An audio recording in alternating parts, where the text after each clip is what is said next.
Bienvenida a todos los ponentes y oyentes de esta tercera webinar.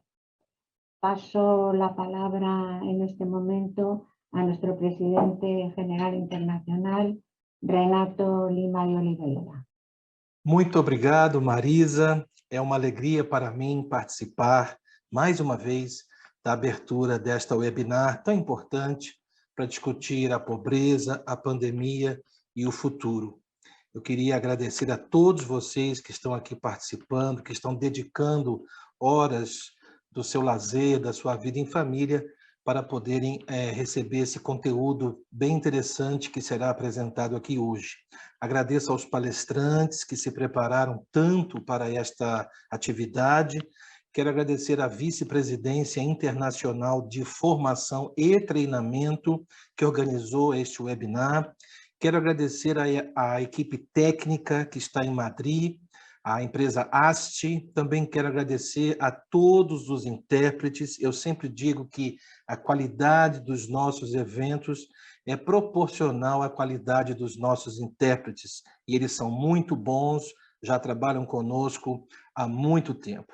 E especialmente agradecer a você, confrade, consórcio, você que é vicentino, não só da Sociedade de São Vicente de Paulo, mas você que também é da família vicentina e que escolheu passar hoje, esta manhã, esta tarde, conosco neste webinar.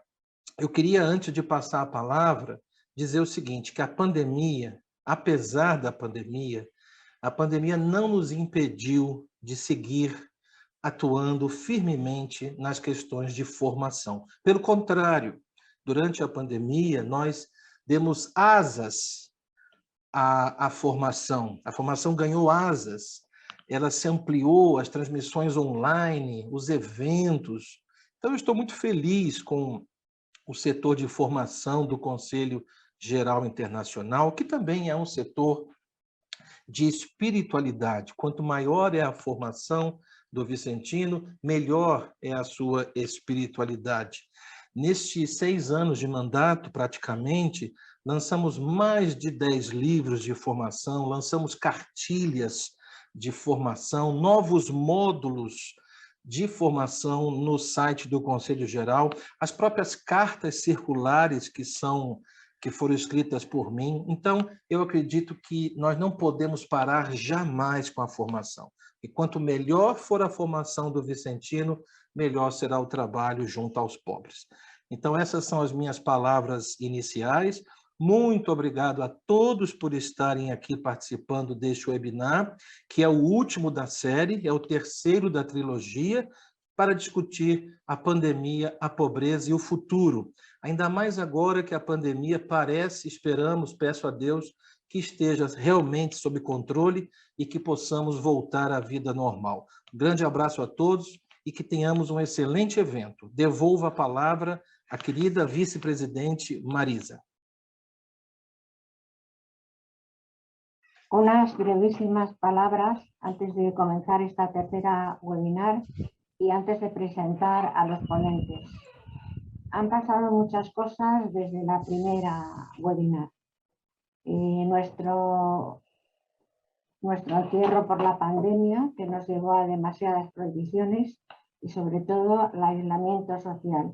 Durante este tiempo no solo hemos sufrido la pandemia, sino que también han ocurrido otras catástrofes en cada país. Y una que hace a la humanidad entera, que es la invasión de Rusia contra Ucrania, que ha desatado una guerra que aún no ha terminado, que nos lleva a un futuro incierto y a demasiados interrogantes. Esta realidad social nos hace plantearnos un nuevo paradigma que para nosotros, cristianos y vicentinos, se concretaría en lo siguiente. Primero, debemos vivir con mayor austeridad compartiendo con nuestros hermanos más necesitados. Y segundo, pensar en la salvación de nuestra alma. Como nos indican muchos de nuestros fundadores, la sociedad no es una fábrica de solidaridad y caridad, sino un medio para nuestra santificación y la de nuestros hermanos. Pasamos al primer ponente, que es el hermano doctor A. Francis. Os leo el breve currículum vicentino que nos ha enviado. Ingresó en la conferencia de Nuestra Señora de las Nieves en Tuticorín en 1978, por lo cual lleva 44 años de vicentino. Ocupó varios cargos en el Consejo Central de Tuticorín, a saber, fue secretario, oficial de proyectos y presidente. También fue secretario conjunto del Consejo Nacional de la India de 1992 a 1997 y desde 2015 es miembro de la Junta Directiva del Consejo Nacional de la India y ahora es vicepresidente nacional encargado de la agregación, la formación y la capacitación. The next 15 minutes, what you are going to hear is the India story of the COVID-19 pandemic. Of course, it is the story of 1.3 billion people of India and the story of 67,000 Vincentians in India. Dear brothers and sisters, let me start with an overview of the pandemic.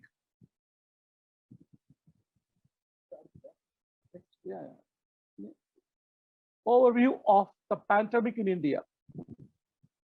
The first cases of COVID-19 in India were reported on 30th January 2020. India was not among the worst hit countries till May 2020. But by the end of the year, the country ranked top in the number of cases in Asian countries.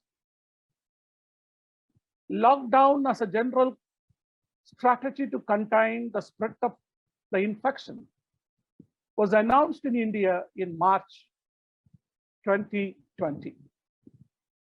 But the lockdown that was imposed in India was one of the most sudden and stringent lockdowns in the world. Never before, so many millions in such a vast territory were confined to home and give up all economic and social activities. The COVID-19 positive cases began to fall in January 2021. And the people were made to believe that the war against the pandemic had been won and it was over. But in February 21, the second wave, led by the Delta variant, struck the country that had turned complacent.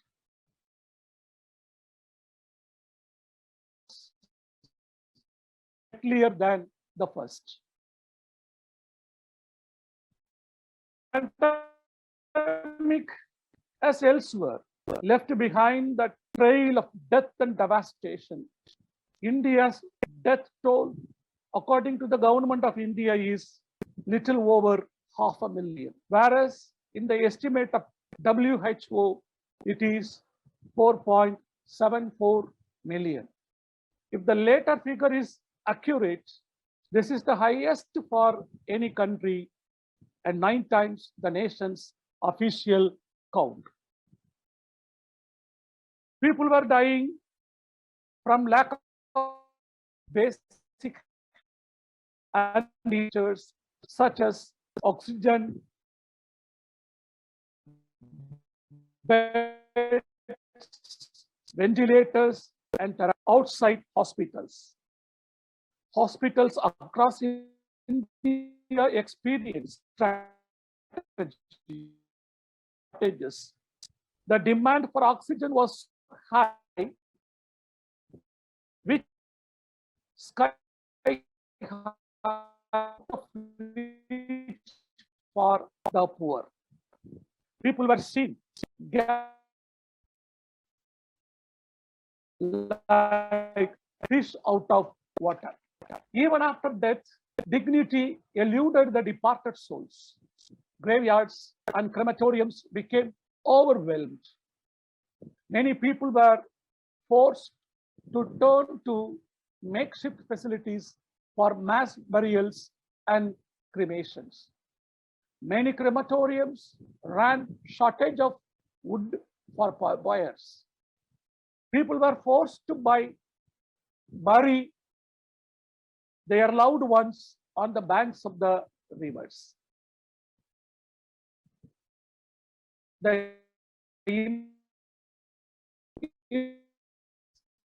But definitely much more in country like India. The extreme poverty defined by the World Bank as the percentage of the population with an income below $1.90 per day rose from 7.6% in November 2016 to 11.7% in July 21. The pandemic, accompanied by the lockdown, devastated the livelihood of millions of laborers and workers in the formal and informal sectors.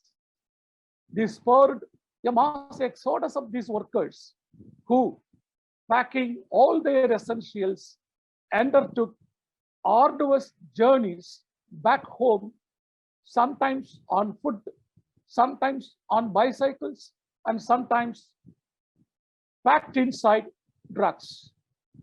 They walked across cities, states, and 1,000 kilometers. A heart-wrenching instance was that Jodi, a 15-year-old girl, cycled her father 1,200 kilometers from Delhi to her native place in Bihar. Millions of jobs were lost due to the pandemic. Children are the future of any society, but COVID-19 made the future of children a question mark. According to estimates that 147,000 children lost one parent, and 10,600 children became orphans due to COVID. According to Lancet, the international reputed medical journal, almost 1.9 million children in India lost their primary caregivers to the COVID-19. Another disturbing feature is that children whose parents died leaving unfinished debts, mortgages, insurances, premiums, etc., are staring a gloomy future. They face the prospect of being thrown out of their houses for default of payment, on there is a prospect of them being deprived of their ancestral property, which would otherwise ensure at least some kind of financial security. Children suffered another big loss, that is the learning loss. The last 2 years, India achieved the dubious distinction of becoming the country with the second largest COVID-19 pandemic-linked school closure in the world, next only to Uganda. Schools were closed for almost 82 weeks with some intermittent classes. India's learning poverty thus shot up during this period. Not only learning got disrupted, but also the feeding of children in schools. The midday meals services discontinued in schools for 2 years. There are 120 million children in India whose nutritional status is dependent on these school meals. Disruption in the supply of school meals resulted in the lack of sufficient nutrition for these children. This weakened their immunity and rendered them susceptible to various infections. The challenges posed by COVID-19 pandemic to SSVP in India indeed were formidable.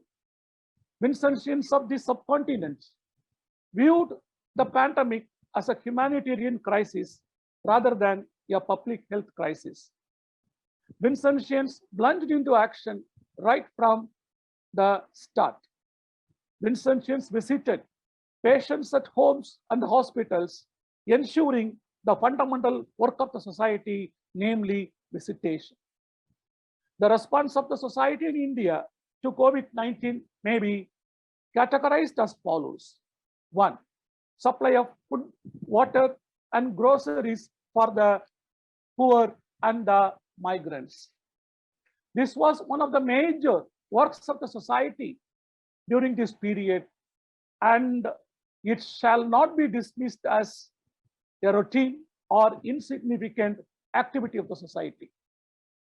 According to the annual report of the Home Ministry, Government of India for the year 2021, in the first year of the pandemic, helplines run by the Home Ministry received over 13,000 distress calls, out of which 11,377 calls were just for food and shelter, and 854 calls were related to essential goods and services. The society deployed ambulances of the society wherever they were available. They supplied food, medicine for the COVID-19 positive patients, particularly remdesivir, which was in great demand in shortage, was supplied to the needy and the poor. And in some areas like Kerala, Vincentians distributed herbal medicine. Vincentians supplied oxygen concentrators and oxygen cylinders to COVID care centers. They arranged hospital admissions for critical patients who were waiting for admissions in their ambulances. The society, the conferences and councils, they paid utility bills of people such as water, electricity, etc. Online and physical counseling was rendered to the needy. Arrangement of mortuary urns and supply of freezer boxes was another charity activities of the society during the pandemic. Members, they arranged for the burials of people who had no other means to do it themselves. And the National Council of India, the CGI, and the overseas councils, they together dispersed almost 15.27 million Indian rupee, approximately $196,000 on COVID-19 works in India. Apart from this, the conferences and councils in India spend considerable amounts from their local funds towards the COVID work.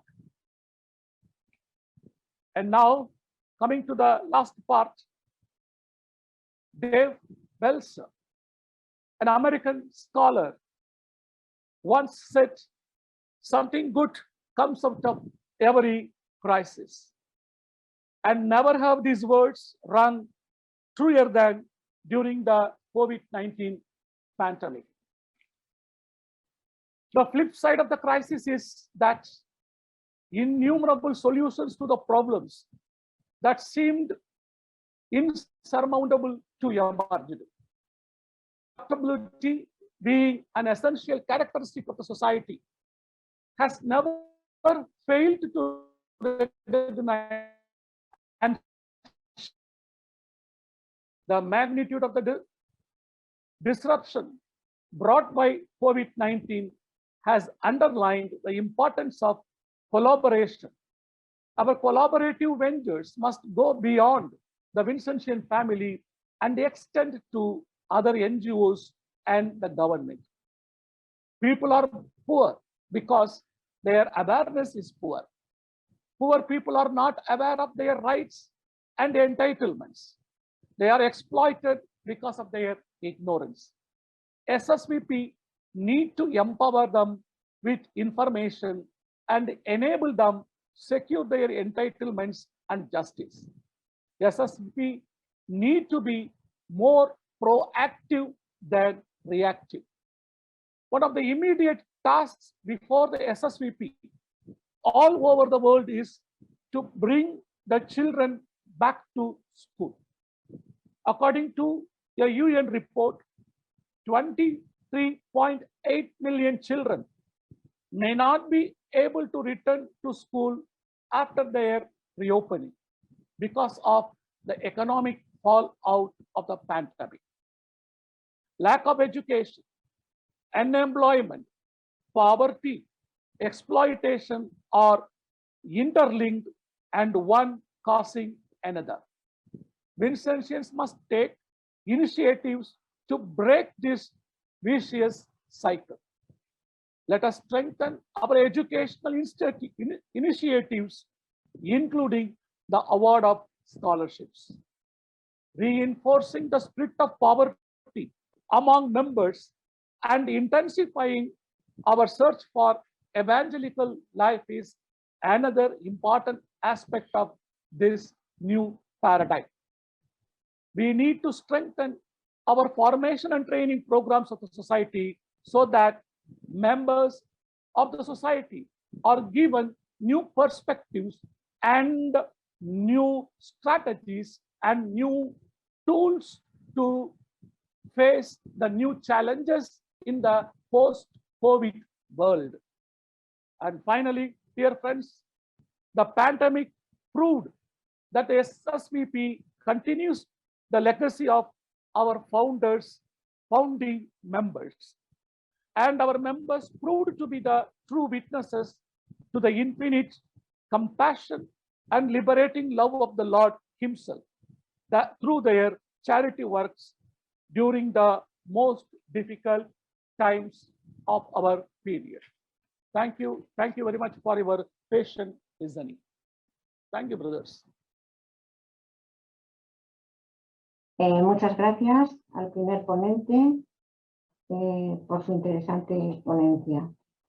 Y pasamos a continuación al segundo ponente, que es Clement Venter. Clement Venter ingresó en la sociedad en abril de 1972, con lo que lleva 50 años de vicentino, en la conferencia de la Santísima Trinidad Braunfontein. Fue presidente de esta conferencia de 1973 a 1976. Fue presidente de 1986 al 1989 del Consejo Particular de Johannesburgo y de 1989 a 1992 presidente del Consejo Central de Johannesburgo. Oficial nacional de Hermanamiento de Sudáfrica, oficial nacional de formación de Sudáfrica, presidente nacional de Sudáfrica del 2010 al 2016, coordinador de la zona África 2 2016, delegado de formación y capacitación desde el 2016 y sigue activo en el trabajo de la conferencia. Adelante, Clement. The President General, Sister Marissa, thank you for giving me the opportunity to do this presentation on the webinar. Next slide.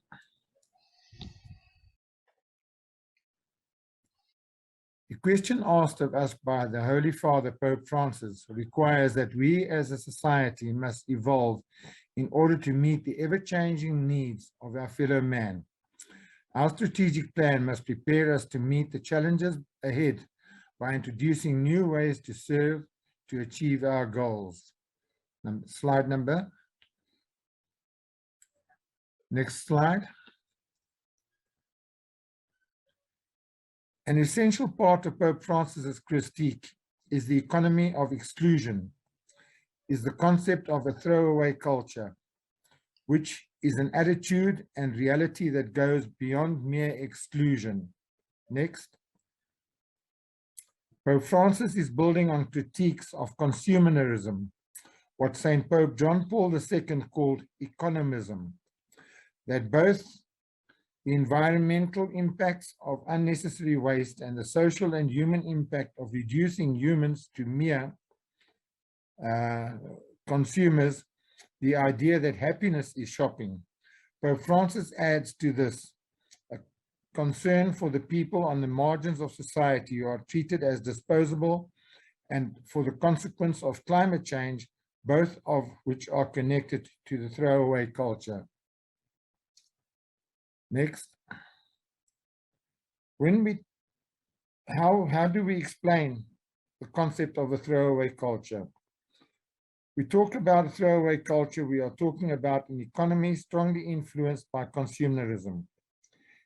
It features consumption of a preference for a short-lived product, which maximizes profit rather than creating durable goods that don't need consistent replacing. The throwaway culture is a generalized description of human society concept, strongly influenced by consumerism, whereby the society tends to use items once only from disposable packaging, and consumer products are not designed for reuse or a lifetime use. Next slide. What is an example of throwaway culture? We live in a culture where now acceptable to buy new and throw out the old without scruple. For example, we hardly ever fix a mobile phone if it breaks, since it costs repairs is usually almost as expensive, if not more, than getting a replacement. Reality is we can dispose of more material things, but when it comes to mankind, it is being done without scruple. Next slide.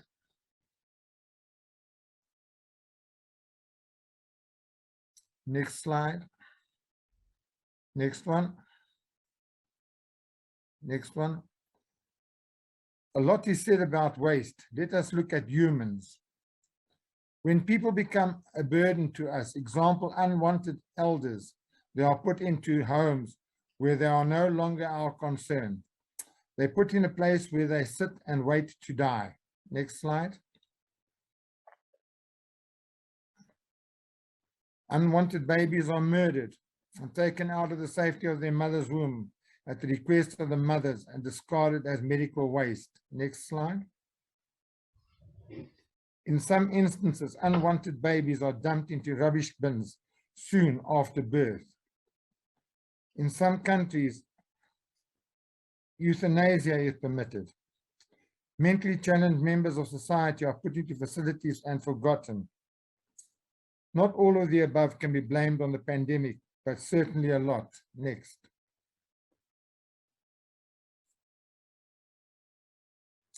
Nothing was normal any longer. Lockdowns were implemented around the world. People could no longer leave their homes, go to work, visit families, go to mass. Children could not attend school or any recreation. This lifetime was to become a new normal. The result was catastrophic. A new era was dawning. The terms working from home for those who were dependent on internet, those who were not, were the ones that became less fortunate. For members of the Society of St. Vincent de Paul, it meant that we could no longer meet or do visitation to serve the needy. Some countries were hit harder than others. Now, things have changed for the better. Restrictions have been lifted. International travel is permitted. Churches are open. Children have returned to school and family visitation is permitted. Life is almost back to what it was normal before the lockdown period.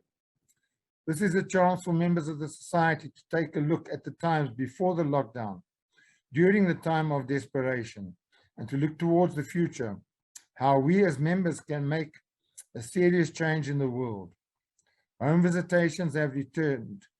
Training and formation can take place, and conferences are meeting once more.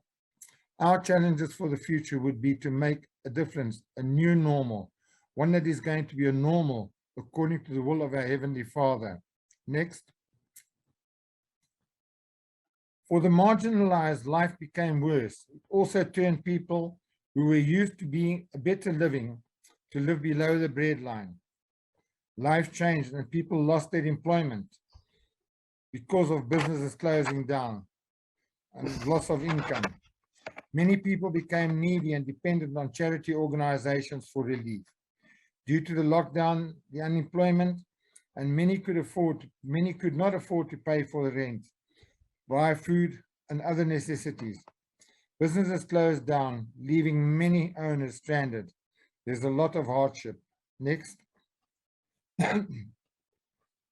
We need to create an awareness of the destructive tendencies of our current ways of life. We need an awareness that the causes of some of the problems, example, droughts, climate change, etc., which results communities being devastated, disasters are caused by the way we live today. We cannot go on providing services to our needy brothers and sisters year by year without taking into account the global impact of the way we treat our environment. We need also a new way of service to teach each other to look after the environment. Human beings are destroying our world by polluting our environment with the emission of toxic gases into the atmosphere, waste disposal into rivers and oceans, the throwaway culture. Next slide. The drive towards improvement must start with our leadership. And here we have to understand that each and every one of us as a member of the society is a leader in some way or other. We need to continually evaluate internal operations, make sure we efficiently respond to the needs of the needy and of society. One way we can improve is communication, responding timeously and providing correct information.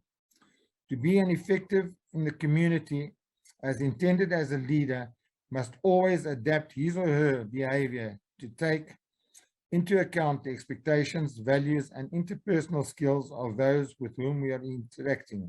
Next slide.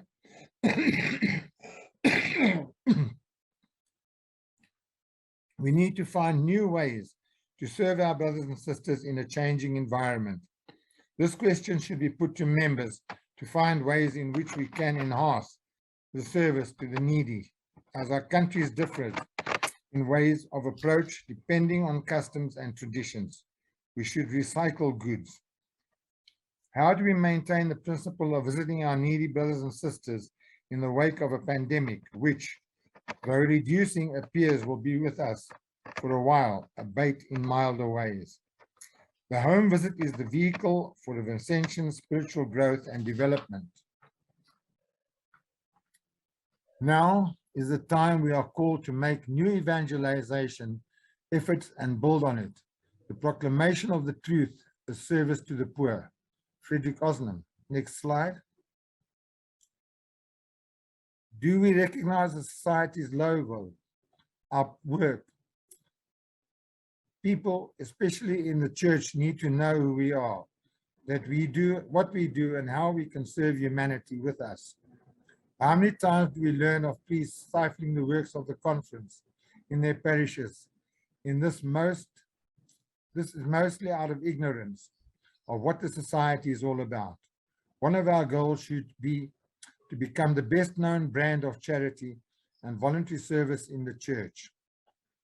Next slide. An awareness must be created by involving parish priests, bishops, and seminarians. Regular newsletters to the parish whenever possible. Wear attire that represents the society. At conference meetings, invite the priests to become a spiritual advisor. Practical action remains insufficient unless it is visibly expressed the love of our fellow human beings, a love which is nourished by the encounter with Christ. In carrying out our charitable work, the society must do more than simply just collect and distribute funds. They must always promote, care for the environment, be witnesses of special attention given to the person in need, home visitation, and information on how to live outside the throwaway culture. Next. I want to just place these acknowledgements of Brother Joseph McQuinja. I used the training modules, the global training modules, and I used Google for my research. Thank you very much for this wonderful opportunity.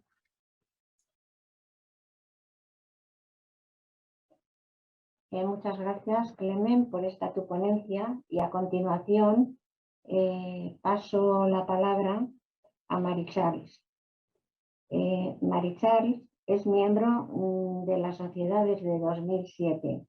Ha desempeñado el cargo de responsable de formación en el Ejecutivo Nacional de Granada desde 2014 hasta 2019. Durante este tiempo implementó la formación en cascada a todas las conferencias de Granada, Carriacou y Petit Martinique. Fue elegida presidenta nacional de Granada en 2019 y es la actual coordinadora de formación en América 1. Thank you for this opportunity to share my thoughts on this topic with you, and that is dispensing with the superfluous for the benefit of the poor. And it is very interesting when we look around globally, what we see are two very common issues residing side by side, although they are polar opposites, and those are extravagance and poverty. And they are the underpinning of many societies, and they common denominators across various poverty drivers. So what are some of the poverty drivers? We're going to look at 4 of them today. That's inequality and marginalization, fragile economies and fragile health systems, conflict, and climate change. Inequality and marginalization as a poverty driver is for the most part fueled by extravagance and deprivation. Globally, we see that 1/3 of the food produced is either lost or wasted, while at the same time, about 690 million people globally are undernourished. And of significance is the fact that there is significant wastage in rich countries. And that wastage is enough to supply an entire continent. Yet we have persons who go hungry daily. So there we see extravagance and deprivation. If we look at the other poverty driver, fragile economies and fragile health systems, economies that are not robust, that cannot stand up to global shocks, as well as health systems missing many of the basic necessities. And what the pandemic has done, COVID-19, is to expose the vulnerabilities and exploit the vulnerabilities in those situations. So what we have seen is that COVID-19 is expected to increase the level of poverty significantly. In 2022, it is estimated that there will be 28 million unemployed persons in Latin America and in the Caribbean. And we know all the problems that come along with unemployment. But what we have seen is that the richer countries were able to produce vaccines, to protect their populations with 2 and 3 and sometimes 4 vaccines, while according to the WHO, the poorer countries kept waiting and waiting and waiting for vaccines that were not coming, or if they did come, they came rather late. And therefore, we see again those two factors, extravagance and deprivation. If we look at the third poverty driver, which is conflict, and we focus on the war in Ukraine, we see that this war is estimated to push 65 million more people in extreme poverty due to rising food prices. And there will be a total of 263 million more persons who are extremely poor. But when we look within Ukraine, we see the deprivation of the refugees.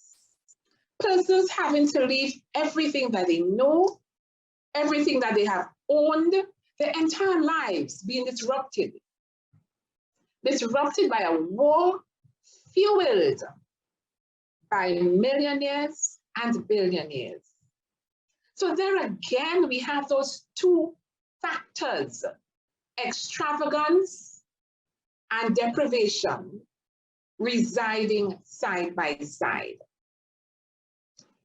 When we look at the final poverty driver, climate change is a global phenomenon that can have devastating consequences globally. Climate change is made worse by rising emissions, the use of fossil fuels. And what we see is that there are countries where climate change is expected to push more than 100 million people back into extreme poverty by 2030. Over 200 million people could be displaced because of climate change. And we look around the world globally, and what we see again, we see extravagance and deprivation. The extravagance of nations and individuals who can afford to purchase and use 3 and 4 vehicles on a personal level using fossil fuels. While at the same time, we see the devastation caused by extreme events that can wreck the lives of people and bring unwanted destruction and make the poverty situation even worse. So it is interesting to note, and of concern to note, that among all the poverty drivers in every scenario, we have the issue of extravagance and deprivation, polar opposites. So when we look around the world, we can ask ourselves, well, what will the global response be? What should be, or what will be the new global paradigm? Will it be centered around poverty alleviation? Will it address in a meaningful way the poverty drivers? Will it address the underpinning of extravagance and deprivation? Well, unfortunately, we do not know the answers to these questions. But what we can ask ourselves as Vincentians is, what should be the Vincentian paradigm? And I want to propose that the Vincentian paradigm should be based on one of intentional living, based on a personal framework. And what do we mean when we say that? The Vincentian paradigm must call for an honest introspection of our own personal excesses. It must be a call for self-awareness grounded in Christian principles. Because it is very easy to look around globally and identify all the excesses and all the deprivation. But I think we need to look within ourselves and be honest with ourselves as to our own personal excesses and how do we contribute. We have to be conscious and aware of the link between our own personal decisions and its impact on poverty. Do we serve the poor on one hand, yet engage in activities which contribute to poverty? And as Vincentians, we must be honest with ourselves, because this is a serious question. Because our mission and our vision is to work for the poor.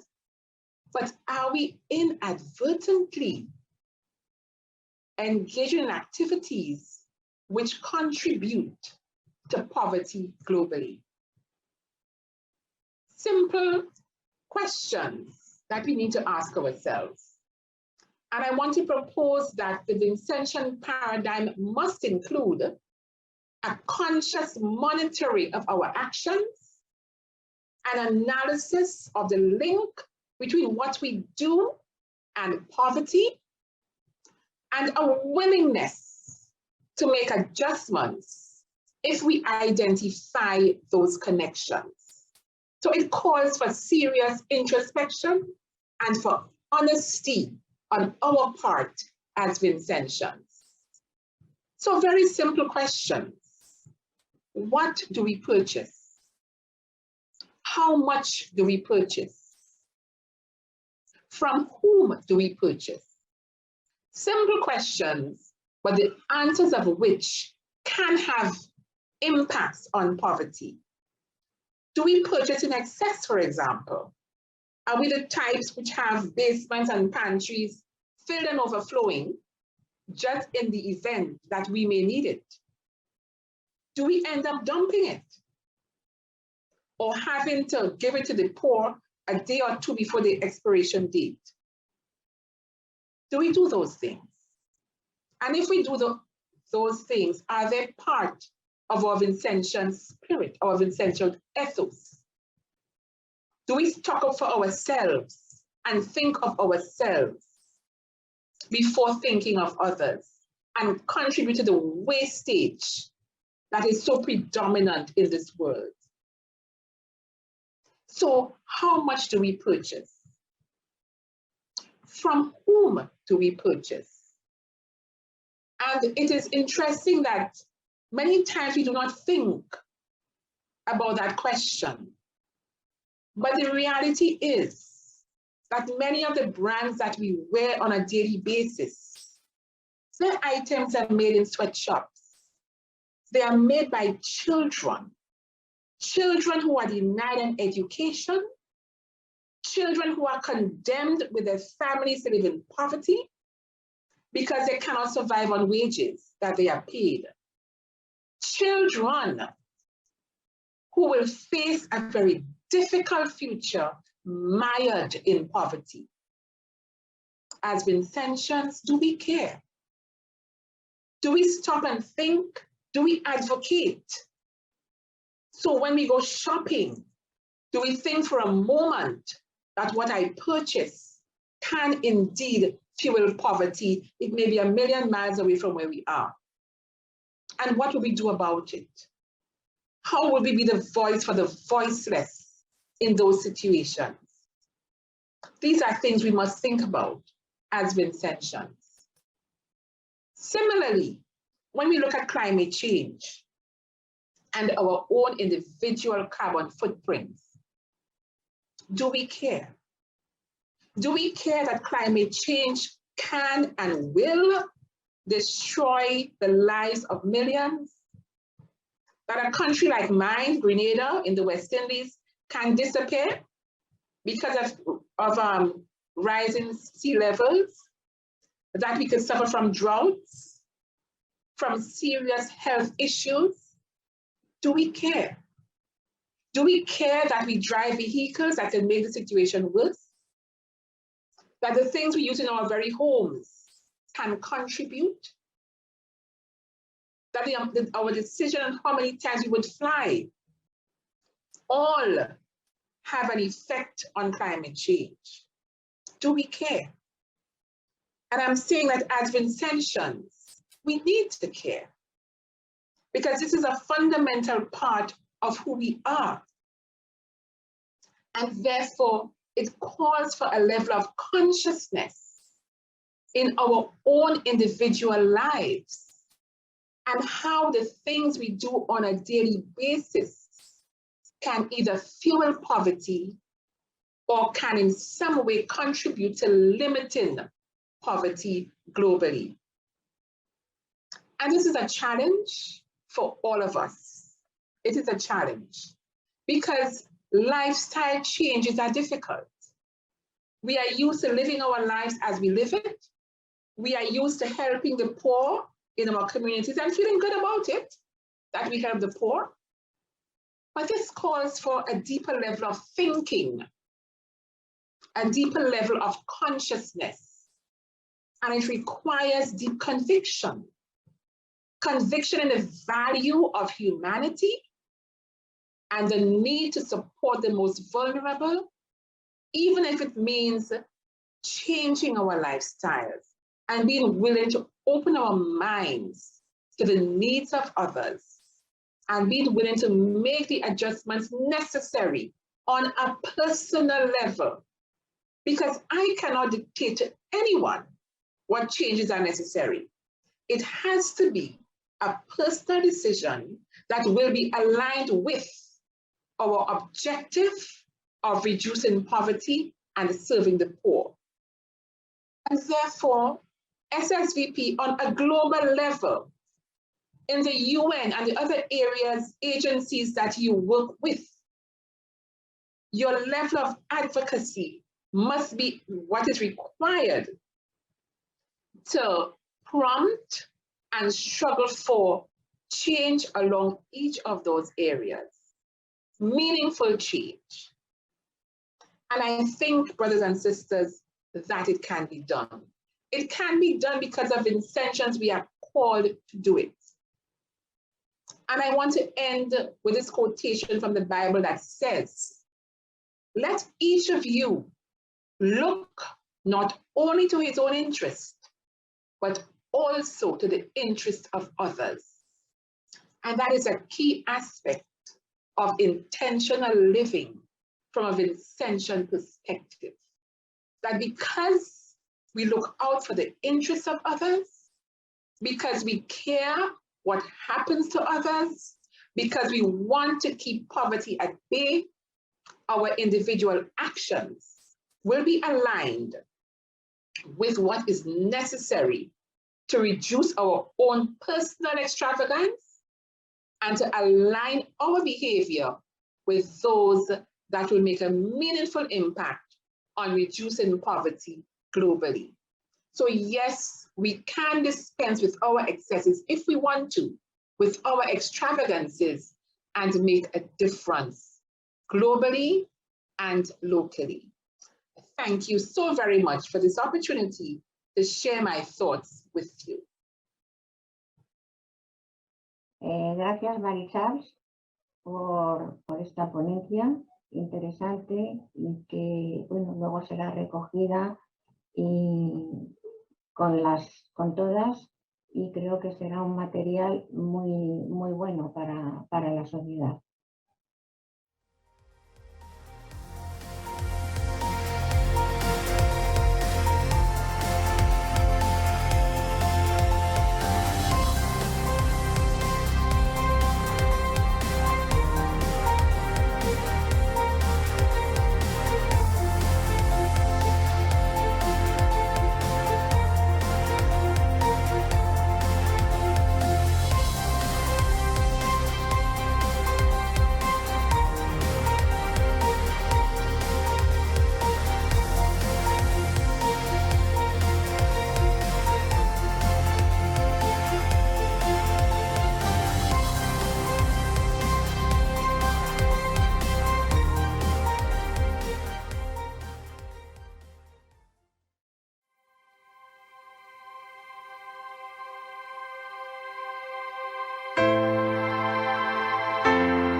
Sete amigos em Paris,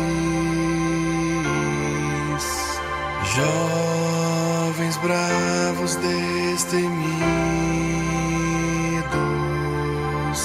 aos estudos dedicados, com Jesus prometidos, desejosos por amar, queriam os pobres libertar. Eis que o Espírito de Deus veio a eles inspirar, com a experiência de baile e a humildade de Devon, juntou aos dons de Lalier, que a nossa regra consagrou, a justiça de Lamache, a santidade de Claver e o serviço caridoso de Letailandier.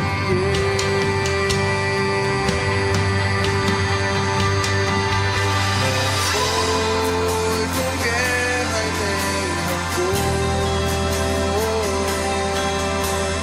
mas com muita unidade.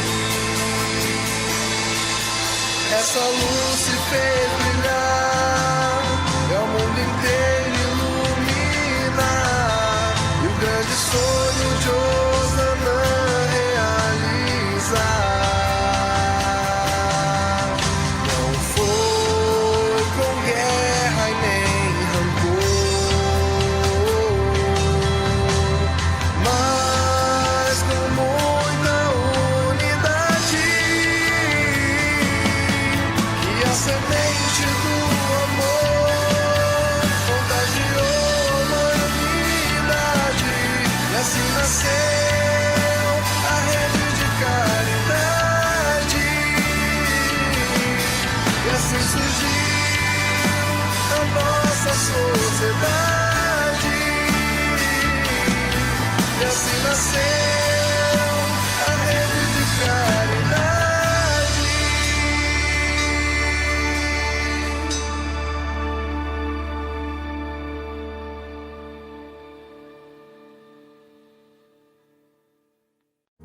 Se llenan mis ojos de alegría, porque ya no tengo miedo a enmudecer. Te siento, Señor, también puedo oír tu voz en su voz, tan fuerte que me empuja a seguirte. En el pobre, oh Señor, vio tu rostro y tu amor en su amor, y ahora esta emoción la quiero compartir. Vamos, alza tus ojos al cielo, podrás ver lo que yo veo, juntos podremos volar.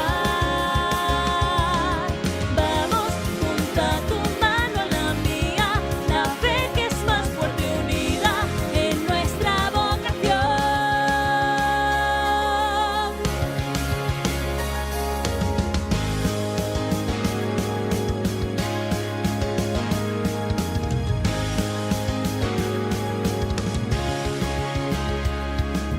Encuentro sentido a su palabra, tejiendo una red de caridad. Quiero libertad en mis decisiones, que se puede ser católico y real. Te siento, Señor, también puedo oír tu voz en su voz, tan fuerte que me empuja a seguirte. En el pobre, oh Señor, vio tu rostro y tu amor en su amor, y ahora esta emoción la quiero compartir. Vamos, alza tus ojos al cielo, podrás ver lo que yo veo, juntos podremos volar. Vamos, junta tu mano a la mía, la fe que es más fuerte unida en nuestra vocación. Vamos, alza tus ojos al cielo, podrás ver lo que yo veo, juntos podremos volar. Vamos, junta tu mano a la mía, la fe que es más fuerte unida en nuestra vocación. Vamos, alza tus ojos al cielo, podrás ver lo que yo veo, juntos podremos volar. Vamos, junta tu mano a la mía, la fe que es más fuerte unida en nuestra vocación. En nuestra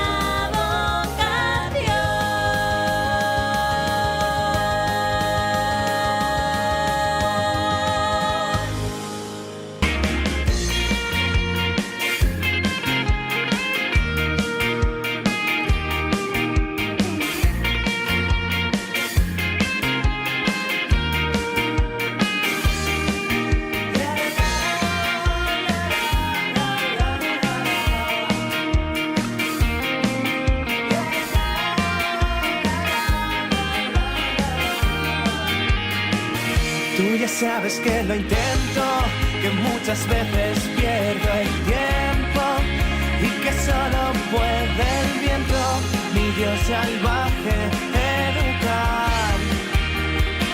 Es muy sincero lo que siento, pero hay días en los que solo me miento. La carretera empieza a presionar, tú por favor dame un momento.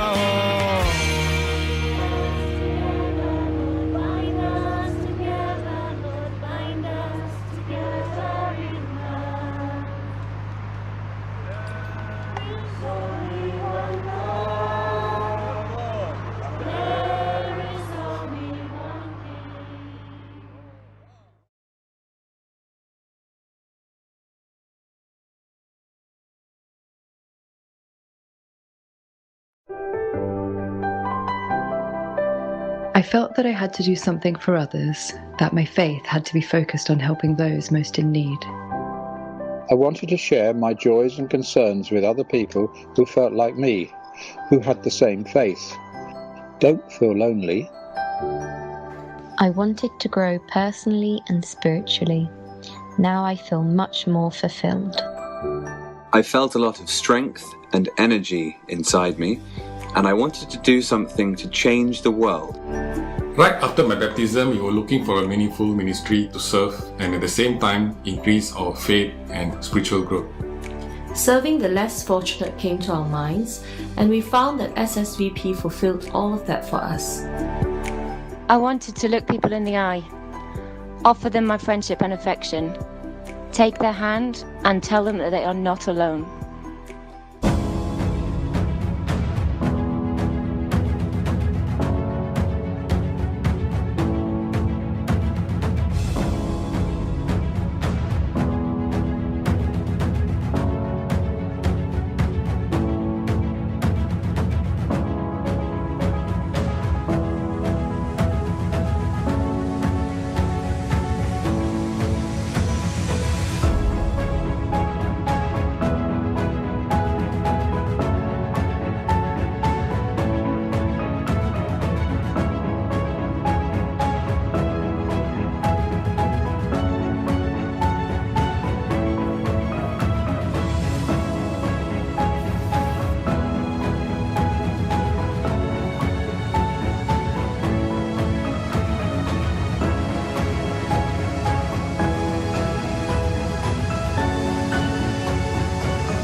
Bueno, ya estamos de vuelta a esta pausa y a continuación os presento al cuarto ponente, que es Tim P. Williams.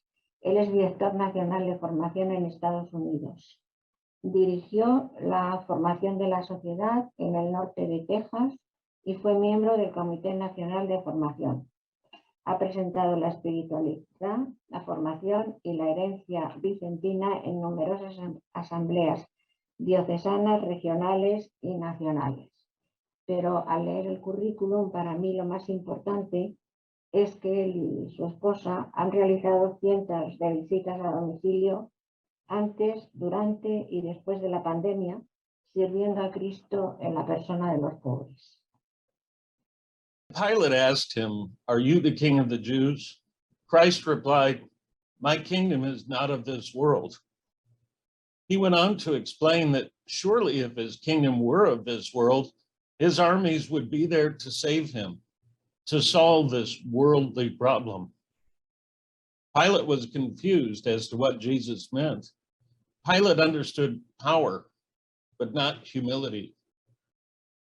Are we as Christians, as Catholics, and as Vincentians sometimes confused too? Christ on that day modeled for us what St. Vincent de Paul often called holy indifference, a detachment from worldly suffering and worldly reward in order that we might better discern God's will.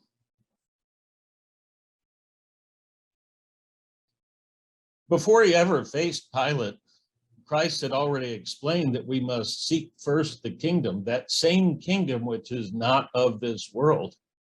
We must, like the birds who neither reap nor sow, like the grass that neither works nor spins, let each day's troubles be enough for the day. In short, he calls us to trust in providence. But where does that leave our neighbors in need? Does trust in providence mean that they're on their own, or that we don't need to, as St. James put it, give them the necessities of the body? On the contrary, Blessed Frederick once cautioned that we must not let our detachment turn into discouragement from our duties. This, he said, was the whole secret and the whole difficulty of the Christian life. While we constantly seek to discern God's will in different circumstances, we already know that the same authority which tells us that we shall always have the poor among us is the same, Frederick said, that commands us to do all we can to ensure that there cease to be any. For the poor, then, it is we, Vincentians, who are called to be God's instruments, providing for their needs as best we can, and by this work, reminding them of God's love and their hope. As Frederick says, we must think as if we were to quit the earth tomorrow, and we must work as if we were never to leave it. Recall for a moment the founding of the Society of St. Vincent de Paul in 1833. Having rejected the faith themselves, the San Simonians could only see problems and solutions of the world. But the words they chose in their challenge were not a challenge to show how efficiently firewood could be delivered or how many people could be tallied up on an assistant ledger. Instead, they asked, "Show us the good of the church." And to those young Catholic students at the Sorbonne, the greatest good of the church is to lead souls to heaven, beginning with our own. They understood, as we do, that the home visit is not a math problem. It's an encounter with Christ, and it's an opportunity to imitate Christ. It's not philanthropy, but charity. As Frederick explained, philanthropy is a vain woman for whom good actions are a piece of jewelry and who loves to look at herself in the mirror. Charity is a tender mother who keeps her eyes fixed on the infant she carries, who no longer thinks of herself, and who forgets her beauty for her love. What purer image of God's love could there be than the self-giving love of a mother for her child? The Catechism of the Catholic Church teaches that charity is the theological virtue by which we love God above all things for his own sake, and our neighbor as ourselves for the love of God. Charity, then, is the love that our rule teaches is our ideal, to serve for love alone. During the pandemic, many of us were forced to replace personal encounters with phone calls. Our encounters became digital, and thank goodness for technology, or how much more might we have lost? Yet, however personal these remote connections may seem, they're only an imitation, a picture with sound. In a sense, they enable us to, as Pope Francis put it, look at those who suffer without touching them. As a result, we can sometimes begin to calculate our successes mainly by the money we've spent or raised, or the total number of people we've assisted. And when we measure our success in this way, when we make worldly possessions the center of our work, it becomes easier to rationalize holding back, tempering our generosity. But as the gospel reminds us, the measure by which we measure will be measured out to us. And what is that? What is the measure that tells us whether what we do is enough? In 1848, responding to critics who said that the society didn't do enough, that ours was a charity of a glass of water, Frederick said, when we contrast what we might have accomplished in cooperation with those other kinds of groups, with the tears that we've dried, the children we have safeguarded, and the anger which we have softened, we do not regret the choice which God inspired us to make. In other words, those critics were missing the point. Our Vincentian encounters serve first to evangelize ourselves. We encounter the living Christ who reminds us that he became the Son of Man so that we may become the sons of God. And living our faith through our works, offering what Pope St. Paul VI called our wordless witness, we hope to draw others with us to the kingdom, to remind our neighbors that they are not forgotten, they are not abandoned, they are loved. As our 1835 rule explained, we must never be ashamed of the smallness of our alms. Our tender interest, our very manner, will give to our alms a value which they do not possess in themselves. As St. Vincent further explained, God doesn't judge our works by their outcome, but by the charity, the love which accompanies them. Those words of Vincent's would make no sense at all if God's kingdom is of this world. If God's kingdom is of this world, the outcome is the only thing that matters. But while our primary work is to serve the poor, our primary purpose is to grow in holiness. We do this by discerning God's will, by doing God's will, and by trusting in his providence. So if we do what we know to be God's will, to serve the least among us exactly as Christ asked us to do, then we must also trust that the outcome of our works will also be his will. If we forget that the kingdom is not of this world, if we tell ourselves, I didn't eliminate hunger, I only fed a few people, I didn't provide a home, I only offered temporary shelter to the homeless. If we judge our charity only by its material impact, as important as that material impact is, we'll always be disappointed. In the sixth station of the cross, Veronica offered a cloth for Christ to mop his face of the blood, sweat, and tears. But that didn't solve his worldly cares. It didn't spare him from the cross. It only gave him a moment of relief. In a similar way, we don't serve the poor in order to fix every problem. We serve the poor because to us they are Christ. We share their burdens, and we share ourselves. The pandemic has changed many things, but it has not changed this one big thing. We serve in hope, not merely the hope of a meal or a fully paid utility bill, but the hope of the kingdom to come, a kingdom not of this world, a hope we wish to share. Doing God's will is not a burden. On the contrary, our Lord, Frederick said, makes us ask in his prayer that his will be done on earth as it is in heaven, not as it is in hell where it's done of necessity, nor among men where it's often done with murmuring, but as it is in heaven with the love and the joy of angels.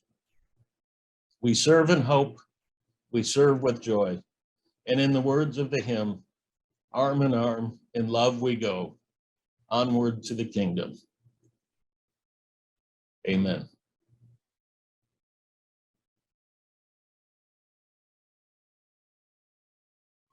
Muchas gracias, Tim, por esta ponencia que, como dije anteriormente a Marisha, quedarán recogidas todas y será un muy buen material para la sociedad de San Vicente. Y paso a continuación a presentar a Ela Salah Vitar. Ella es libanesa canadiense, de una familia católica practicante, y se dedica a servir a los más vulnerables. En la Sociedad de San Vicente de Paúl comenzó en 1983, cuando se convirtió en miembro activo de la Conferencia de San Pedro y San Pablo en el pueblo de Cornet Chuma, en el Monte Líbano. Ha contribuido al crecimiento y la dinamización de esta conferencia. Fue secretaria general del Consejo Nacional del Líbano de 2012 a 2018 y presidente nacional de 2018 a 2024. Vicepresidenta primera a nivel internacional desde 2016 y hasta la fecha es la vicepresidenta territorial internacional para la región de Oriente Medio y Norte de África.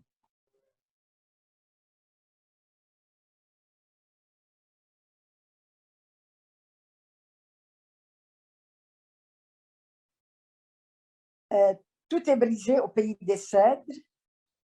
Ce pays, autrefois prospère et foisonnant, agonise. Il se trouve, après la pandémie, en faillite financière, sociale et politique. Une atmosphère lugubre serre la gorge des Libanais, perturbe leur sommeil et les déprime. Ils parcourent un tunnel noir sans issue, les étouffant, les écrasant. Mais c'est dans l'obscurité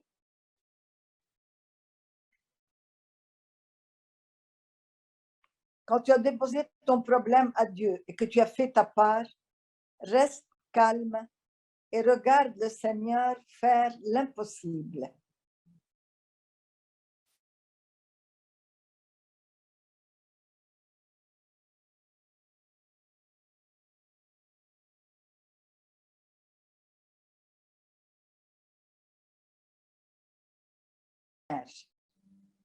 Des lumières d'espoir circulent dans 52 régions différentes, distribuant réconfort, écoute et sourire.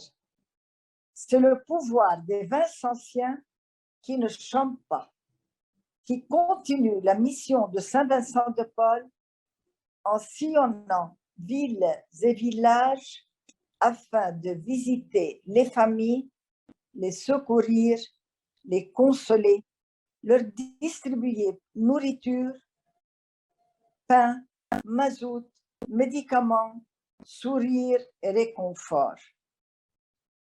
D'où puise-t-il cette force? D'où cherche-t-il cette espérance?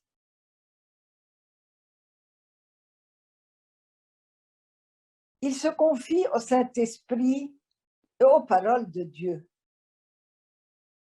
Ne crains pas, car je suis avec toi. Ne te laisse pas émouvoir, car je suis ton Dieu. Je t'ai fortifié, je t'ai aidé, je t'ai soutenu de ma droite justicière. Isaïe.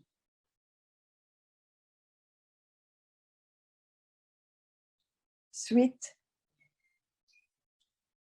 L'évocation de cette phrase m'a fait sortir d'un cauchemar. J'ai sursauté en criant à tous ceux qui m'entourent, « Réveillez-vous, ne vous laissez pas abattre. Nous avons Dieu en nous. Il nous tient par la main et nous guide. Il nous a donné la vie, il nous a donné l'espérance. Ayez la foi. Ayez la force de continuer à être ses messagers. Nous sommes choisis, nous sommes privilégiés parmi notre entourage. Témoignons de notre amour pour nos frères. Témoignons pour lui. Que notre vie journalière soit une image de Jésus sur cette terre. Qu'il soit pour nous un exemple à suivre et à donner. Que les personnes qui nous rencontrent puisent de nous la force et la foi.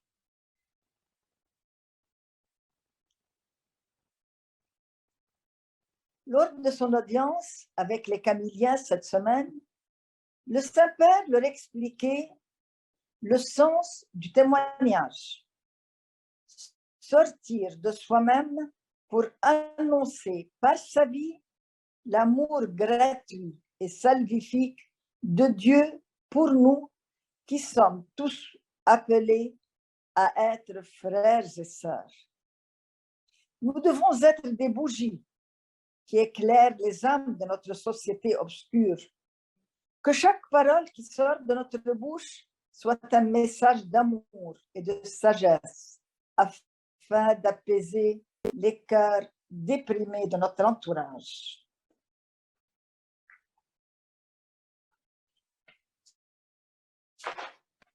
Saint Vincent de Paul s'est adressé aux filles de la charité par ces paroles. Voilà l'heure de l'oraison.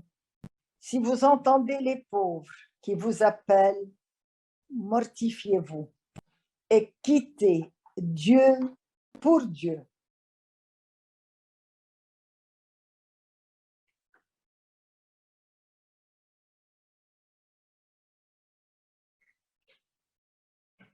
Nous autres Vincentiens, nous devons voir Jésus dans le pauvre.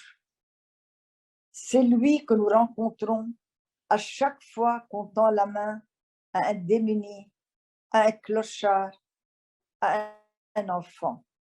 N'a-t-il pas dit dans l'Évangile, « Car j'ai eu faim et vous m'avez donné à manger, j'étais étranger et vous m'avez accueilli ».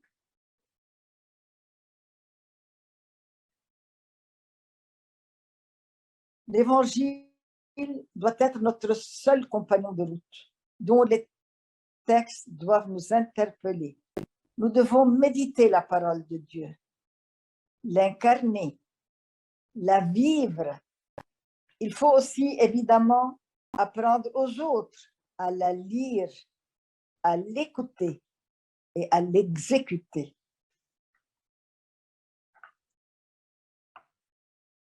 La pandémie a immobilisé les gens et les a isolés.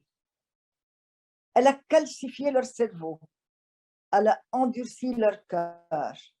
Par conséquent, cette mort latente avait besoin d'un électrochoc pour ramener les gens à la culture de l'âme.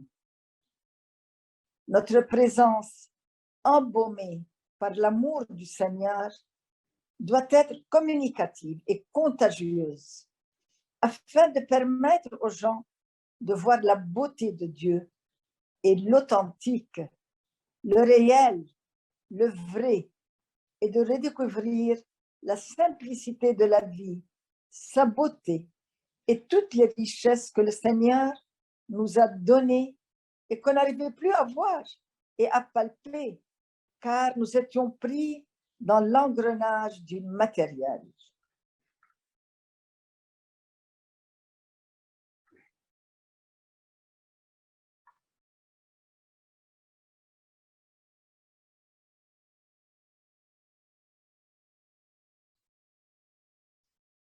Suivant.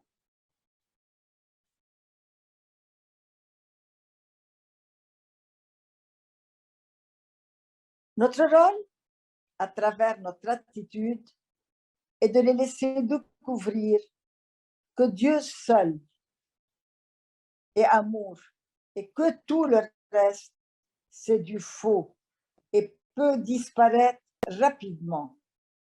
Qu'une seule pandémie suffirait.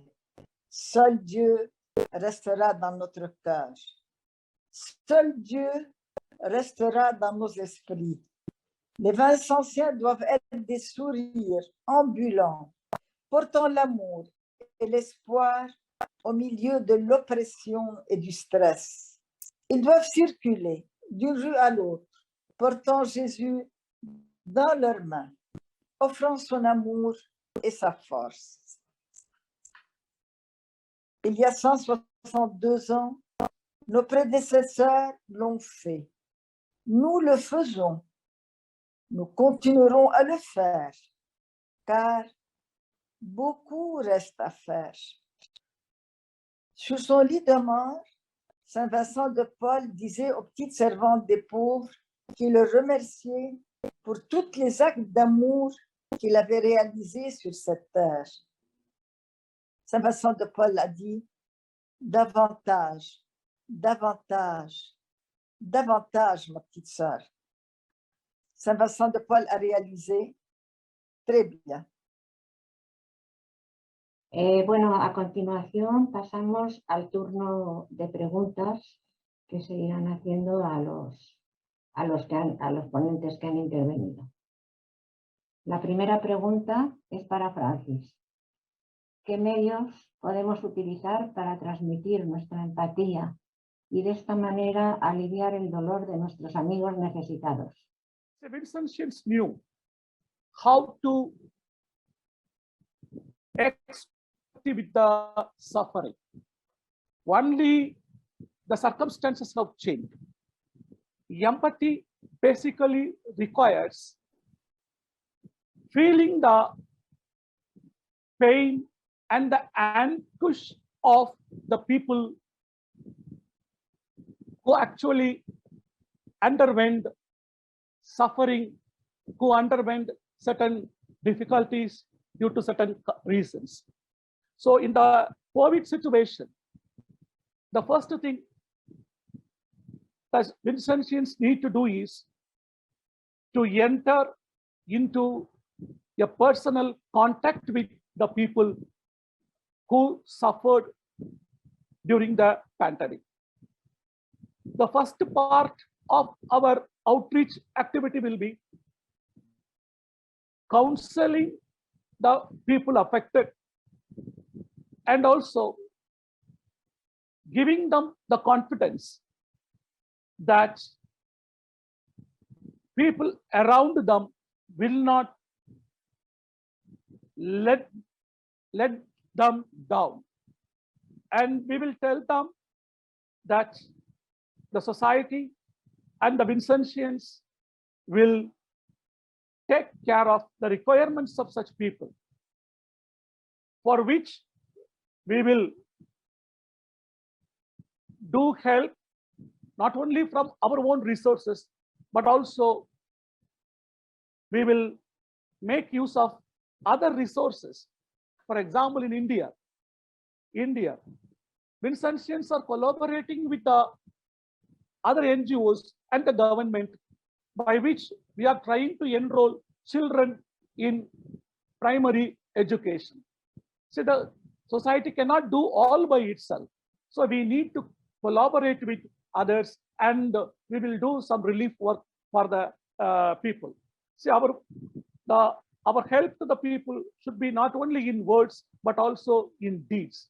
The people must be reassured the society as usual will take care of them. La segunda pregunta es para Clement.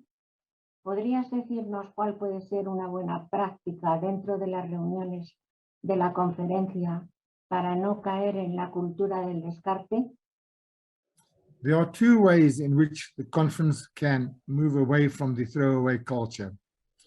The first way is that we should educate ourselves and educate the people that we assist. And by doing so, we can get them into a culture of recycling and reusing materials. We in the conference we can also use materials and packaging that can be recycled and be reused. Example, when we take food to our families, we take food in containers that are not going to be discarded, that can be used again in the home. Food containers that can be recycled in any other way that is possible. That way in which we in the conference can do the same by using reusable and recyclable packaging and materials. Thank you. Esta pregunta es para Marichar. Suponiendo que vivamos en austeridad, ¿cómo podemos hacer que esta austeridad se haga realidad pragmáticamente en beneficio de las necesidades materiales de los más necesitados? Okay, thank you for this question.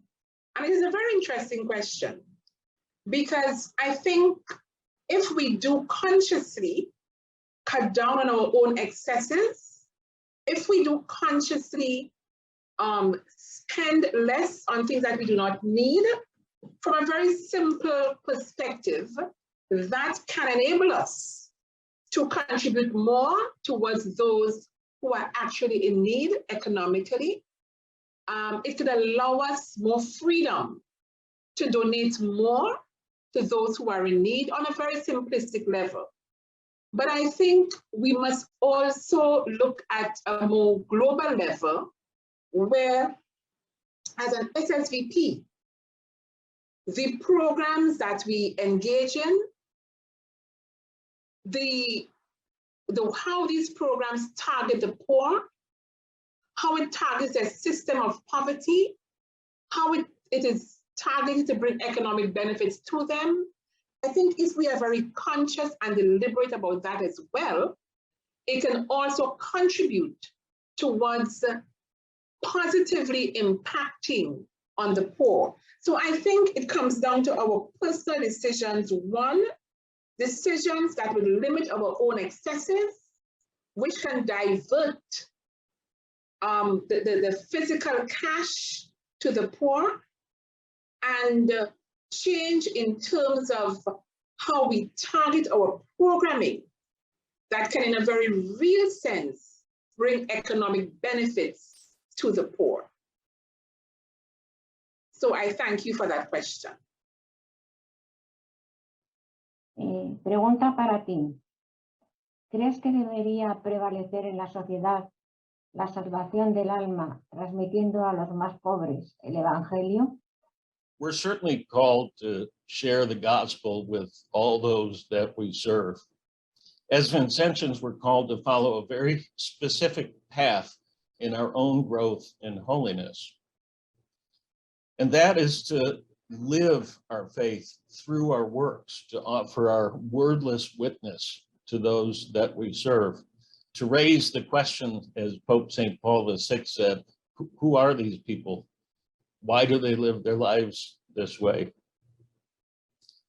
St. Vincent, writing to one of his missionary priests who was going to be aboard ship with a number of Huguenots and was fearful of sharing the gospel because the Huguenots were known to be very violently opposed to the Catholic Church. And Vincent advised him to be more reserved in their presence, to let them see your love for them in your works, and to be drawn to the holiness of the church by your witness.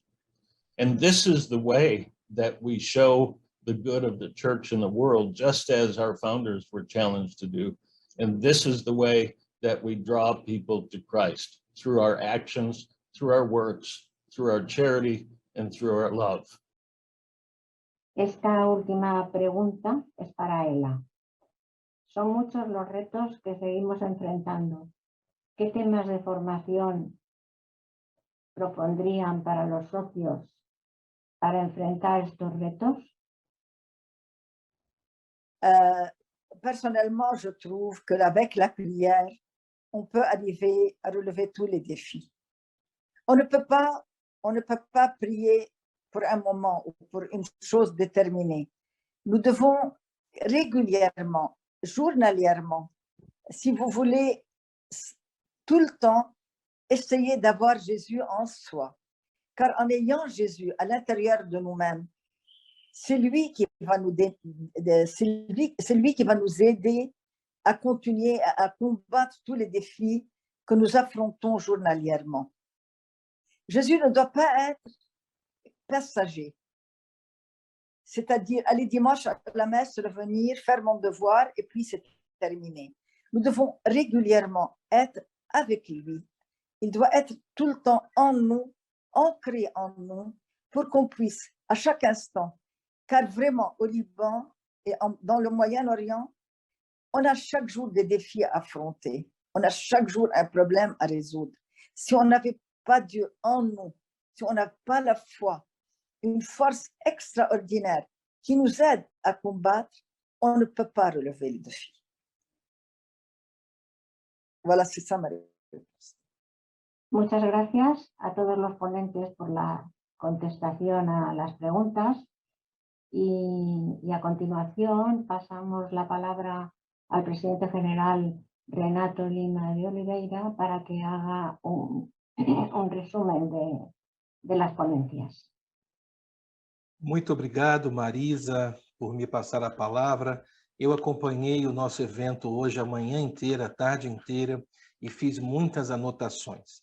E compete, então, a mim fazer um resumo das apresentações dos nossos oradores. Eu fiquei realmente encantado com tudo que foi dito aqui, aprendi muito e acho que estou mais fortalecido para fazer um trabalho melhor na minha conferência como vicentino.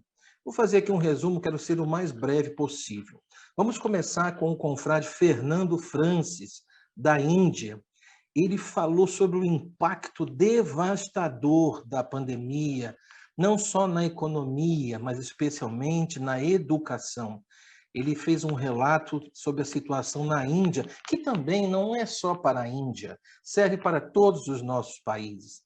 Esse confinamento, esse lockdown terrível, que já se comprovou que não traz resultado algum, trouxe consequências terríveis para a economia, trouxe dívidas para as pessoas, as crianças e as mulheres, especialmente, foram as que mais sofreram, problemas na aprendizagem, né? Então, mais de 80 semanas sem ter aulas no colégio, pessoas sem alimentação, porque a criança que vai ao colégio recebe a alimentação, a merenda, café da manhã, almoço e às vezes até um jantar. Então, o que o confrade Fernando Francis falou é muito grave, que a pandemia, além de todas as mortes lamentáveis, que nós choramos todas as mortes, ela trouxe diversas consequências negativas na educação. E todos nós sabemos que é pela educação que vamos salvar a humanidade, é pela educação que vamos melhorar a condição de vida das pessoas, e é pela educação que vamos terminar com a pobreza. A Unesco, a ONU, todos os organismos internacionais falam que se a pessoa tiver concluído o ensino médio, poderíamos reduzir a pobreza no mundo pela metade. Reduzir pela metade, apenas se a pessoa tiver o nível médio, o nível secundário. Vejam como isso é importante e vejam como que a pandemia atrasou isso também para a humanidade. Então, meus parabéns ao confrade Fernando Francis, da Índia, por ter feito essa dramática realidade e que nós temos que aceitar e temos que enfrentar. Então, fica aí a mensagem para todos os nossos vicentinos. Façamos projetos ligados à educação, porque isso sim vai retirar as pessoas da pobreza. O segundo palestrante foi o Clemente, da África do Sul, que eu também fiquei impressionado com o que ele falou. Ele citou aí recentes discursos do Papa Francisco, e ele foi muito feliz ao falar da cultura do descartável, que hoje tudo é descartável. E o teletrabalho, ele só é importante para quem tem acesso à internet. Quem não tem acesso à internet não consegue teletrabalho. Então, qualquer apoio que as conferências derem às famílias carentes em termos de pacote de internet, pagamento das mensalidades de planos de internet, também seria muito interessante para que as pessoas possam regressar às suas vidas normais. E ele disse uma coisa também muito interessante, que é preciso voltar a fazer as visitas domiciliárias.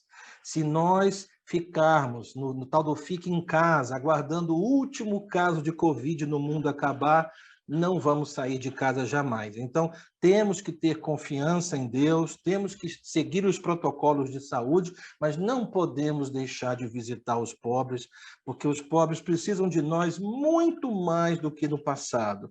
Então, esse novo normal está demorando a voltar, às vezes por culpa nossa. Nós é que vamos responder a Deus por esse atraso. Então, precisamos voltar às visitas, precisamos reavaliar as nossas operações nas nossas sedes, nos nossos conselhos. Às vezes são sedes que ficam vazias o mês todo e durante só uma reunião por mês, o resto do mês a sede está vazia. Poderíamos estar usando as nossas sedes para ampliar o trabalho junto com os pobres. E no final, o confrade Clemente falou sobre a comunicação. Precisa melhorar a comunicação dentro da Sociedade São Vicente de Paulo. Não só do Conselho Geral para os nacionais, mas dos nacionais até as conferências. Muitos vicentinos estão desinformados, não sabem das coisas que estão a acontecer, e isso é uma lástima. Então, parabéns ao confrade Clemente Werther, que fez uma excelente apresentação aqui na nossa webinar. A terceira oradora foi a Mary Charles, que realmente deu um show. Por quê? Falou sobre os excessos que a nossa humanidade vem consumindo, um consumismo desenfreado. Nós temos que mudar o estilo de vida, fazer alguns ajustes, reduzir a quantidade de gastos, reduzir os gastos com dinheiro. Essa extravagância não leva a nada. Nos traz só privação, porque o oposto da extravagância é o desperdício. Então, a economia foi afetada pela pandemia, o desemprego aumentou, o número de pessoas na extrema pobreza também aumentou o número de refugiados, de migrantes, de pessoas sem abrigo, os moradores de rua, os sem teto, né? A economia foi devastada e as pessoas seguem com esse perfil de vida extravagante. Não há mais condições disso, porque a sua extravagância é um pecado, porque por conta da sua extravagância há milhões de pobres no mundo. Então temos que mudar o nosso jeito de ser, primeiro como pessoa, depois como cristão e por fim como vicentino. Temos que mudar, essa é a nossa resposta para aliviar a pobreza, para utilizar os valores da família vicentina e para reduzir os excessos dessa extravagância que não leva a nada. Parabéns à nossa consórcia, Mary, que falou muito bem e que mexeu com os nossos corações. Depois tivemos uma apresentação também magistral do nosso querido Tim Williams, dos Estados Unidos. Fez uma abordagem espiritual muito linda, falando que o reino de Deus não é deste mundo, porque os judeus queriam um rei que viesse para fazer a independência de Israel, e Jesus veio para trazer a salvação para todos nós. É um reino espiritual. E com base nesse reino espiritual, o Tim fez a apresentação dele, dizendo que a existência de pobres sempre acontecerá, mesmo que o pobre material não exista mais, haverá sempre pobres espirituais, que para mim é a pior pobreza, né? Porque a pobreza material se resolve. mas a pobreza espiritual, esse vazio no coração das pessoas, só Deus mesmo, só o Espírito Santo para preencher. Essa é a pior pobreza. E nós, vicentinos, somos instrumentos de Deus. Será que estamos também preenchendo a pobreza espiritual dos pobres que visitamos? Ou estamos apenas cuidando das coisas materiais, né? Então, o Tim falou, vamos voltar aos nossos fundadores, vamos ver como os nossos fundadores pensavam a nossa sociedade de São Vicente de Paulo, né? E ele pediu, olha, as reuniões das conferências digitais, essas reuniões digitais, né? Elas são boas, né? Graças à tecnologia, nós conseguimos nos reunir, mas já está na hora de regressar às reuniões presenciais. Nada substitui o encontro semanal ou quinzenal dos nossos confrades e consórcios em suas paróquias, em suas reuniões. É uma beleza quando podemos olhar face a face os nossos vicentinos. Até as decisões que nós tomamos na conferência, ela é diferente, ela é mais calorosa, mais humana, quando fazemos a reunião presencial. E a visita domiciliar também precisa voltar. Então, o Tim fala exatamente o que o Clemente havia falado antes. E o Tim pede que a gente se mire em Osanã, se mire nos nossos fundadores, para crescer em santidade, né, ainda mais agora em tempo de pandemia. E uma frase que ele disse, eu anotei aqui, vou até colocar num quadro, se possível. A pandemia mudou muitas coisas, mas não mudou o foco do nosso trabalho. Qual é o foco do nosso trabalho? Servir na esperança e com muita alegria. Então, essa frase eu vou fazer um quadro, vou colocar aqui no escritório em Brasília, porque a pandemia realmente mexeu com tudo, mudou com tudo. Todos nós somos diferentes depois da pandemia, todos nós fomos impactados por alguma questão de saúde mental, uns mais, outros menos, mas todos nós fomos impactados. Agora, uma coisa a pandemia não pode mexer, não pode mudar, que é o serviço com amor do vicentino, o serviço na esperança da construção de um mundo melhor e um serviço com alegria. O vicentino não é triste, o vicentino foi feito por Deus para fazer as pessoas felizes. Eu sempre digo isso. Essa é a nossa função, ser o sal, a luz deste mundo, transformar a realidade. Ninguém está preocupado com os pobres, nem os políticos, nem ninguém. Né? Então, somos nós que temos essa preocupação de ir até a casa da pessoa carente e procurar ajudar. E, por fim, a última oradora foi a Ela Bitar, do Líbano, minha amiga, e a ela também foi magistral, porque ela falou umas coisas que tocaram no nosso coração. Primeiro, que é na dificuldade que nós encontramos a luz. Então, a pandemia é uma dificuldade, sim, mas aí com ela nós podemos encontrar as soluções para os nossos problemas. A nossa esperança é que não podemos parar. Temos que consolar os pobres. E Deus nos deu um presente especial. Nós somos privilegiados no testemunho do nosso amor aos irmãos. E a pandemia, infelizmente, isolou as pessoas. E muita gente gostou disso. Muita gente que quer que o mundo seja um caos, adorou o isolamento da pandemia. Mas nós não podemos nos isolar, porque a pandemia isolou as pessoas, endureceu os corações das pessoas. Quem já era egoísta ficou mais egoísta. Porém, quem já era muito caridoso ficou mais caridoso. E ela falou assim, temos que dar um choque, um eletrochoque, para retomar a nossa vida, retomar o espírito, retomar a alma. Então, é uma mensagem de esperança e de serviço. Não podemos parar. São Vicente de Paulo espera isso de nós. Antônio Frederico Ozanam está no céu, lá do lado de Jesus, esperando que o vicentino e a vicentina continuem com o seu trabalho de caridade, apesar da pandemia. Eu até digo, com pandemia, sem pandemia ou apesar da pandemia. Nosso trabalho ele é eterno, nosso trabalho ele é atemporal, nosso trabalho independe de políticos, independe de epidemias, independe de situações quaisquer, nosso trabalho ele é para o pobre, né? E nisso nós não podemos parar. Quando o Vicentino dá um passo atrás, a caridade também dá um passo atrás. Então, eu espero aqui ter feito um resumo. Eu gostaria de falar mais, porque eu me empolgo com todas essas coisas, mas eu acho que assim está de bom tamanho. Fiz um comentário sobre cada palestrante, estou muito feliz, aprendi muito e devolvo a palavra a Marisa e espero que todos vocês também tenham aprendido, tenham gostado, tenham levado para as suas vidas. E, por favor, conversem com os membros da sua conferência, falem com os seus colegas vicentinos, aqueles que não puderam acompanhar essa webinar, né? Procure multiplicar esse conhecimento lá no seu grupo, lá na sua paróquia, porque foi de uma riqueza tão grande que realmente quem não assistiu perdeu e quem assistiu ganhou. E os nossos corações estão mais fortalecidos justamente agora por conta desta webinar.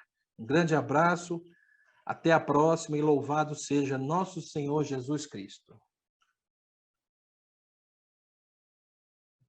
Bueno, muchísimas gracias a los ponentes, no solo por su exposición en esta mañana, sino por todo el trabajo que conlleva detrás.